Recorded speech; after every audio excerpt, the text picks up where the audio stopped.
Jail student سے رجوع کیا تھا کہ ہماری خان صاحب سے ملاقات کرائی جائے، اور جب ان کی طرف سے پازیٹیو جواب نہیں ملا تو ہم ہائی کورٹ میں گئے، اسلام آباد ہائی کورٹ میں، اور وہاں پر ہم نے پٹیشن دائر کی، جس کے نتیجے میں ہائی کورٹ نے آرڈر کیا کہ منڈے والے دن یعنی آج کے دن ہماری خان صاحب سے ملاقات کرائی جائے۔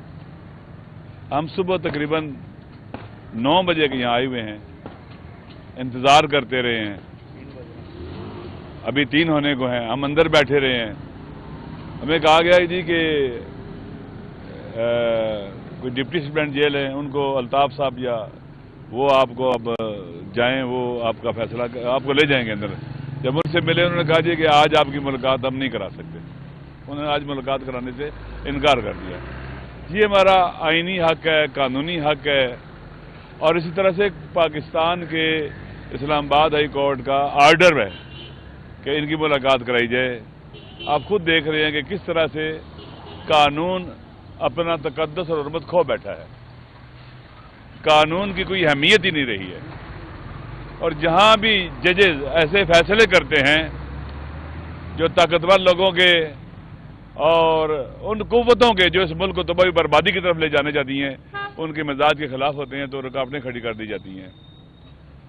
لہذا یہ کنٹیمپٹ آف کورٹ ہے، انہوں نے عدالت کے فیصلے کی خلاف ورزی کی ہے، اور آپ جانتے ہیں کہ کل پورے پاکستان میں پرامن مظاہرے تھے، وہاں پر بھی کس طرح بالخصوص پنجاب کے اندر کس طرح لوگوں کو گرفتار کیا گیا، تشدد کیا گیا۔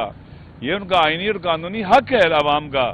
یہ کیسی جمہوریت آئی ہے پاکستان کے اندر؟ آپ جانتے ہیں یہ تو سو کال جمہوریت ہے نا، لوگوں کے حق پر ڈاکہ ڈال کر، لوگوں کے حق ارادی کو بلڈوز کر کے، ان کی ووٹ چھین کر۔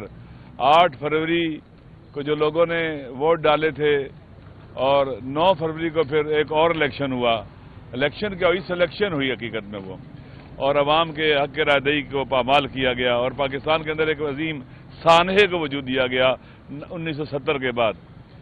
1970 میں بھی عوام کی حق ارادی اور عوام کی رائے کو بلڈوز کیا گیا تھا، عوام کی بات کو نہیں مانا گیا تھا، عوام نے جو ووٹ دیے تھے اس کے مطابق سسٹم نہیں لایا گیا تھا، تو پاکستان ٹوٹ گیا تھا۔ اب عوام نے پورے پاکستان میں ووٹ دیے ہیں، اپنے رائے کا اظہار کیا ہے، اور اس کو نہیں مانا ہے، قبول نہیں کیا گیا ہے، جس کے نتائج پاکستان کے لیے خطرناک ہوں گے۔ سب سے بڑا خطرہ جو ہوتا ہے وہ لاقانونیت ہوتی ہے۔ جس ملک کے اندر قانون اپنی حکمرانی اور تقدس کھو بیٹھے، وہاں پر پھر باہر سے کوئی کہ پاکستان ایک ایسا ملک ہے جہاں پر معاشی بدحالی ہے۔ پہلی بات ہے سیاسی حکومت یہ ایسی بلائے گی جس پر لوگ یقین نہیں کرتے، اس کے اوپر قانون بھی اگر نہ موجود ہو، قانون کی عملداری موجود نہ ہو، تو پھر لوگ کون انویسٹ کرے گا یہاں، اگر کون پیسہ لگائے گا؟ اس کو جب سیکیورٹی نہیں ہوگی، وہ محفوظ ہی نہیں سمجھے گا اپنے آپ کو، تو پھر پاکستان آپ جانتے ہیں کہ کن اور مشکلات کا شکار ہو جائے گا۔ پہلی آپ جا رہے ہیں کہ بھی دوسرے IMF کے پروگرام میں جا رہے ہیں، یہ حکومت جا رہی ہے، مہنگائی بڑھتی چلی جا رہی ہے، چیزوں کی قیمتیں بڑھتی چلی جا رہی ہیں، ابھی ماہ رمضان آ گیا ہے، مہنگائی اتنی زیادہ جس کی انتہا نہیں ہے، لوگ مہنگائی کی چکی میں پس رہے ہیں، اور عوام کا تماشا دیکھا جا رہا ہے، لوگوں کی غربت کا تماشا دیکھا جا رہا ہے، قانون کی بے حرمتی کا تماشا دیکھا جا رہا ہے۔ میں نے پہلے بھی کہا، ایک دفعہ ہمارے ایک استاد تھے علامہ محمد تقی جعفری قدس سرہ، کہتے تھے کہ اگر کوئی آدمی ڈرائیور ٹریفک کی ریڈ لائٹ کراس کرے، اسے روکو، چیک کرو یہ اندھا ہے، اس کا دماغ چیک کرو یہ پاگل ہے، اس نے قانون کو اتنا گھٹیا کیوں سمجھا ہے، اس کے نگاہوں میں قانون اتنا پست کیوں ہے کہ اس نے دن دیہڑے سب کے سامنے قانون کو پونتلے روندا ہے۔ آج ہم یہاں آئے تھے، کورٹ نے فیصلہ کیا تھا، ہمارا آئینی اور قانونی حق بھی ہے، اور جو جیل میں قیدی ہے عمران خان صاحب، ان کا بھی قانونی حق ہے کہ ان کے جو ملنا چاہتے ہیں ان سے ملیں، ملاقات کریں، لیکن لوگوں کو تنگ کرنا، پریشان کرنا، مشکلات کا شکار رکھنا، اور پھر قانون کی بے حرمتی کرنا، کورٹ کے آرڈر کو پاؤں تلے روندنا، یہ ہے پاکستان آج کا۔ اس پاکستان میں ہم رہ رہے ہیں جہاں نہ کوئی آئین ہے، نہ کوئی قانون ہے، نہ عوام کے بنیادی انسانی حقوق ہیں، نہ لوگوں کی کسی کو فکر ہے۔ بے رحم لوگوں کا تسلط اس وقت ہمارے ملک کے اوپر۔ پاکستان اس لیے نہیں بنایا گیا تھا، ہمارے اسلاف اور اجداد نے ایسے نہیں پاکستان بنایا تھا انہوں نے پاکستان بنایا تھا جہاں پر ہم سارے اچھے طریقے سے باہمی رواداری سے جی سکیں، محبت سے جی سکیں۔ پاکستان ایک مسلم کنٹری بنا تھا، دنیا کی تاریخ میں پہلا ملک یہ بنا تھا جہاں مسلمانوں نے اکٹھے مل کے رہنا تھا اور ایک خوبصورت ملک بنانا تھا، باوقار ملک بنانا تھا، ترقی یافتہ پیش رفتہ ملک بنانا تھا۔ پاکستان کو دیکھیں، ساتھ انڈیا کو دیکھیں۔ انڈیا دنیا کی تیسری اکانومی بننے جا رہا ہے، بلکہ دوسری بننے جا رہا ہے، اتنا آگے بڑھ رہا ہے۔ وہاں G20 کی کانفرنس ہوتی ہیں، پاکستان کہاں چلا گیا؟ اس کی فارن پالیسی کدھر چلے گی؟ اس کی داخلہ پالیسی کدھر چلے گی؟ دشمن ملک آپ کا، تو دشمن جو ہوتا ہے اس کا مقابلہ کیا جاتا ہے نا۔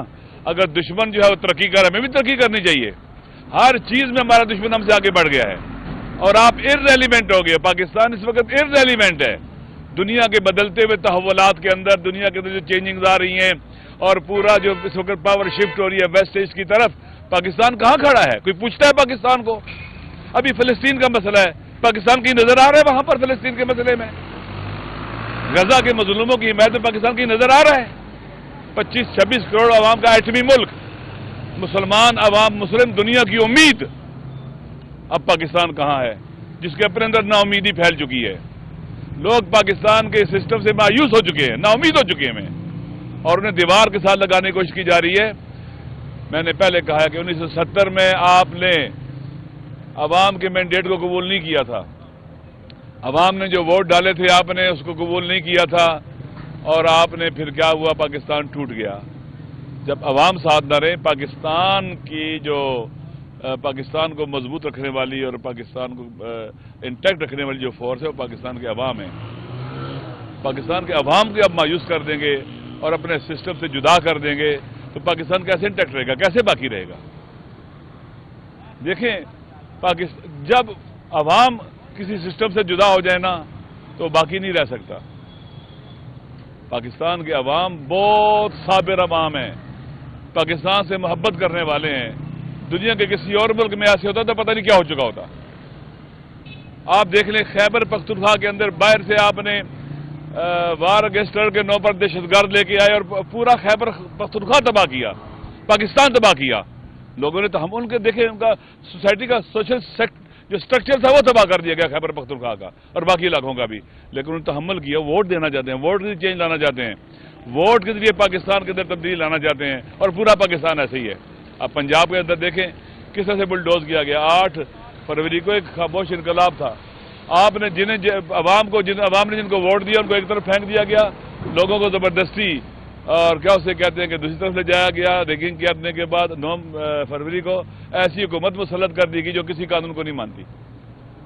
آپ دیکھیں پنجاب کا صوبہ کس قدر اہم ہے اور ایسے لگتا ہے کہ پاکستان کے عوام غلام ہیں۔ 2 پاکستان 3 شاہی خاندان ہے پاکستان کے اندر، انہی کی اولادوں نے ہم پر مسلط رہنا ہے۔ نہ کوئی پڑھے لکھے ہیں، نہ کوئی ان کا ویژن ہے، نہ کوئی انٹلیکچوئل ہیں، کچھ بھی نہیں ہے، صرف اس خاندان کی اولادیں ہیں، ایک حاکم خاندان کی اولادیں ہیں۔ پاکستان کے عوام نے پہلے بھی انکار کیا 8 فروری کو، آئندہ بھی انکار کریں گے۔ ایک دن آئے گا اس وطن پر عوام کی گمرانی ہوگی۔ عوام کی گمرانی یہ نہیں چاہیے۔ آپ دیکھیں قرآن ہمارا آئین کیا کہتا ہے کہ حاکمیت اعلیٰ اللہ کی ہے، اللہ کی حکومت ہے آئین کی روشنی میں، قرآن و سنت سپریم ہے۔ یہ حکومت جس کے پاس ہوگی پاکستان کی روشنی میں وہ امانت ہوگی، اللہ کی امانت ہوگی۔ وہ امانت کیسے ملے گی لوگوں کو؟ پاکستان کے عوام کی اکثریت ووٹ دے کر جنہیں لے کے آئیں گے وہ امانت ان کے حوالے ہوگی۔ اگر پاکستان کے عوام کی اکثریت نے ووٹ نہیں دیا اور انہوں نے اس امانت پر قبضہ کر لیا، یہ خیانت ہے، یہ غاصب ہے، ان کو حق نہیں ہے اس کرسی پر بیٹھنے کا۔ یہ کوئی پاکستان میں لبرل ڈیموکریسی نہیں ہے، اللہ کی حکومت ہے، حاکمیت اعلیٰ اللہ کی ہے، آئین نمبر آرٹیکل 1 کہتا ہے۔ اور وہ حکومت کنہیں ملے گی امانت کے طور پر؟ جو آرٹیکل 62-63 کہتا ہے کہ منتخب صالح صادق امین نمائندوں کے ذریعے عوام پر۔ اللہ کی حکومت، یہ پاکستان کے آئین کی روشنی میں جمہوریت کی تعریف ہے، اللہ کی حکومت منتخب صالح صادق امین نمائندوں کے ذریعے عوام پر، نہ ڈاکوؤں کے ذریعے، نہ چوروں کے ذریعے، لٹیروں کے ذریعے۔ یہ ان کو حق ہی نہیں ہے نہ صدارت کی کرسی پر بیٹھنے کا، نہ وزارت کی، نہ وزارت عظمیٰ کی، نہ پارلیمنٹ کی اور سینٹ کی کرسی پر بیٹھنے کا حق ہے۔ یہ غاصب ہیں، اللہ کے قانون کے مطابق غاصب ہیں، آئین کے مطابق غاصب ہیں، اور پاکستان کے عوام کی نگاہوں میں بھی کیا ہے، یہ غاصب ہے۔ تو ان عوام کے نمائندے نہیں ہیں یہ، دنیا کے جس ملک کے ساتھ جو معاہدے کریں گے پاکستان کے عوام اس کو نہیں ریکگنائز کریں گے، وہ نہیں قبول کریں گے، نہیں مانیں گے، کیونکہ پاکستان غریب ہوا ہے پاکستان کے عوام کی وجہ سے نہیں، ان کی وجہ سے غریب ہوا ہے پاکستان، ان کی وجہ سے مقروض ہوا ہے پاکستان۔ یہ مالدار ہو گئے، ان کی تو دولت کی جو ہے وہ پاکستان سے لے کر یورپین ممالک تک ان کے سلسلے چلے ہوئے ہیں، یہ مالدار ہو گئے، ان کی فیکٹریاں ایک سے کئی ہو گئیں، ان کی پیسہ بڑھ گیا ماشاءاللہ، اور پاکستان غریب ہو گیا، پاکستان کے عوام غریب ہو گئے۔ اب مجھے بتائیں کہ یہ جو باہر سے قرضہ آتا ہے کون کھاتا ہے؟ عوام کو ملتا ہے؟ نہیں، لوٹا جاتا ہے، دکھاوے کے لیے کچھ میک اپ کیا جاتا ہے بعض جگہ کے اوپر، باقی سارا لوٹا جاتا ہے۔ ان کے پاس سارا لوٹ مار کا پیسہ ہے، ایک دن وقت آئے گا پاکستان کے عوام یہ چھین لیں گے، نہیں رہنے دیں گے ان کے پاس، چونکہ پاکستان کا پیسہ ہے یہ ان کے پاس، پاکستان کے عوام کا پیسہ ہے۔ ایک دن آئے گا، ایک دن آئے گا۔ آپ جانتے ہیں نا کہ فرعون بھی نیل میں غرق ہو گیا تھا، بڑے بڑے تاریخ میں امپائرز آئی ہیں، ان کا ڈکلائن پڑھیں، ایک وقت آتا ہے خود کو کھانے لگتی ہیں۔ قرآن کہتا ہے قلوب تحسبہم جمیعا وقلوبہم شتیٰ، آپ سمجھتے ہیں یہ سارے اکٹھے ہیں، ان کے دل اکٹھے نہیں ہیں۔ آپ دیکھیں پیپل پارٹی کا، نون لیگ کا، ان سب کا دل اکٹھے نہیں ہے، ہر کوئی اپنے داؤ پر لگا ہے، آپ کو اکٹھے لگتے ہیں۔ قرآن کہتا ہے تحسبہم جمیعا، تم یہ گمان کرتے ہو سارے اکٹھے ہیں، وقلوبہم شتیٰ، دل اکٹھے نہیں ان کے، ہر ایک کا اپنا اپنا داؤ پر لگا ہوا ہے، اپنے اپنے فائدے پر لگا ہوا ہے، اعتماد نہیں کرتے ایک دوسرے کے اوپر۔ لہذا پاکستان ڈیزرو کرتا ہے، بہت خوبصورت ملک ہے، بہت پوٹینشیل ہے، اس کے جوان بہت اچھے ہیں، اس کے لوگ بہت اچھے ہیں، بہت محنتی ہیں، قناعت کرنے والے ہیں، اور تھوڑی چیز پر بھی الحمدللہ کہنے والے ہیں، ڈیزرو کرتے ہیں یہاں ایک ایسی حکومت آئے جو عادل کرے، قانون کی حکمرانی ہو، آئین کی عملداری ہو، ہر کسی کو اس کا حق ملے، کسی کا بچہ ان پڑھ نہ رہے، کسی کی اولاد بغیر علاج کے نہ رہے، ہر انسان کو، سب کو برابر اقتصادی اور ترقی کے مواقع ملے، سہولتیں ملیں۔ ہر جگہ آپ دیکھ رہے ہیں، بلوچستان دیکھ لیں محرومیت ہے، انٹری سندھ چلے جائیں محرومیت ہے، پنجاب کے انٹری چلے جائیں محرومیتیں ہیں، سب کو یکساں ترقی کے مساوی مواقع ملے، پاکستان آگے بڑھے، ہم پاکستان کے ساتھ ہیں، یہ ہمارا وطن ہے، یہ ہماری مادر وطن ہے، یہ اس وقت اسیر اور قیدی ہے، یہ لاقانونیت کو رواج دینے والے اور آئین کو پاؤں تلے روندے والوں کے چنگل میں جکڑی ہوئی ہے، پہلے سے توڑا گیا ہے، آدھا دو نیم کیا گیا ہے، اب اس کے پیچھے لگے ہوئے ہیں۔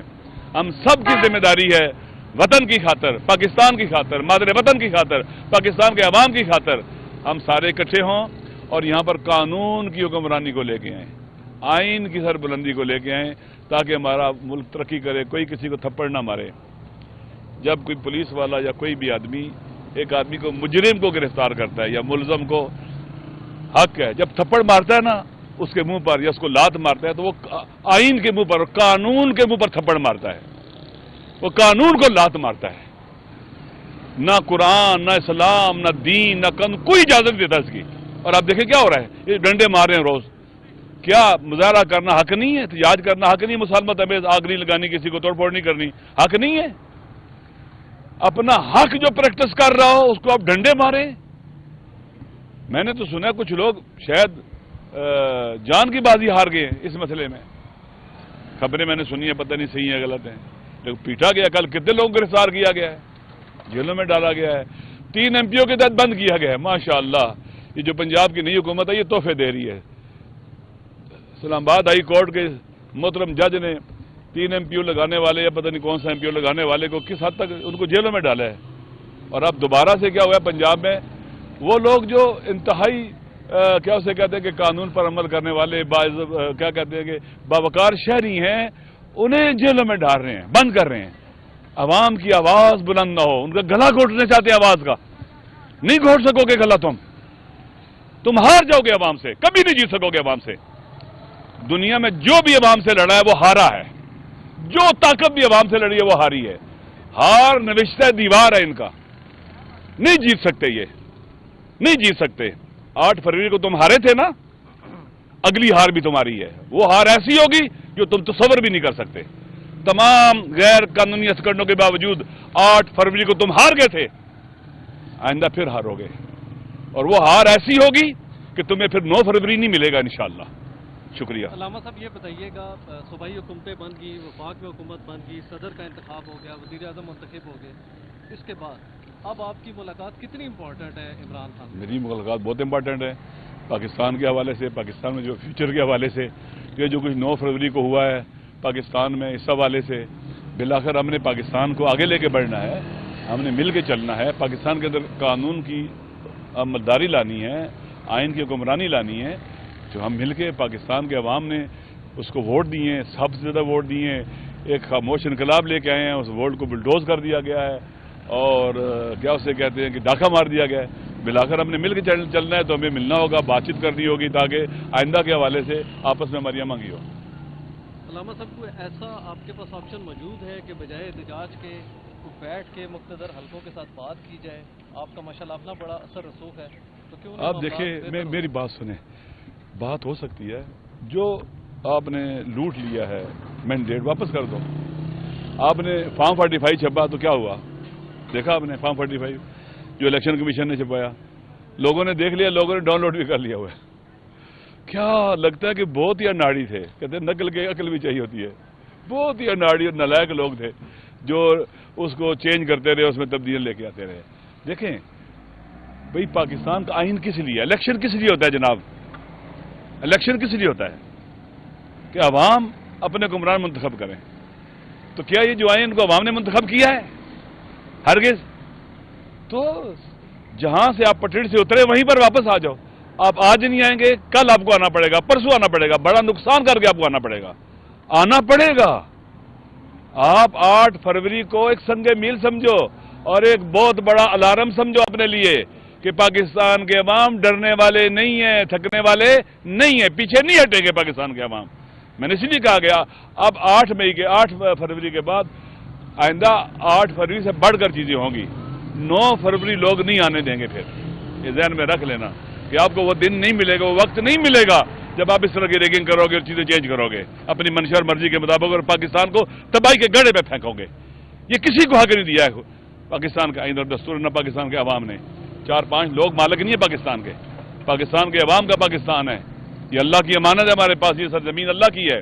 خدا قرآن میں کہتا ہے کہ اپنے نبی سے کہتا ہے کہ اے موسیٰ اپنی قوم سے کہہ دو استعینوا باللہ واصبروا, اللہ سے مدد مانگو اور صبر کرو, ڈٹ جاؤ.